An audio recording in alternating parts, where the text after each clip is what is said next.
3 demain à Bollaert, un match crucial pour les Lensois dans l'optique de la course à la montée en Ligue 1. À cette occasion, nous vous proposons 3 questions avec Bastien Noé qui suit le club tout au long de la saison pour le journal.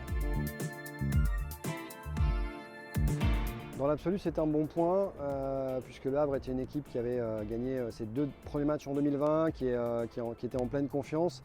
Et puis c'était évidemment un déplacement contre un concurrent direct. C'est d'autant plus un bon point que sur le scénario du match, Lens a été globalement dominé et que Le Havre a même été privé d'un but qui était valable et qui a été injustement refusé par l'arbitre pour une position de hors-jeu qui ne l'était pas. C'est toujours compliqué de se dire ce genre de choses. Ce qui est sûr, c'est que c'est un match très important, au moins pour 2 raisons majeures. La première, c'est que Lens n'a toujours pas gagné en 2020 et que pour ses ambitions de montée, il faut de manière assez urgente retrouver la victoire.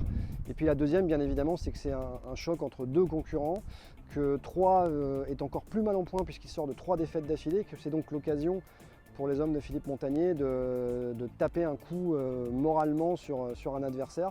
Donc c'est peut-être pas un tournant parce qu'il restera 15 matchs derrière, mais c'est très important. Gaëtan Robaille, c'est un joueur qui est un peu déstabilisant parfois pour les analyses des journalistes, parce que notamment depuis le début de l'année, il connaît des périodes dans les matchs qui sont très compliquées, où il fait pas mal d'erreurs techniques, et en même temps, quand on fait le bilan, c'est souvent lui l'homme le plus dangereux du Racing, de par sa qualité technique, sa capacité à trouver des espaces pour ses partenaires. Donc on attend beaucoup de lui demain. C'est un joueur qui a été recruté pour être décisif avec le Racing, c'est un des leaders d'attaque.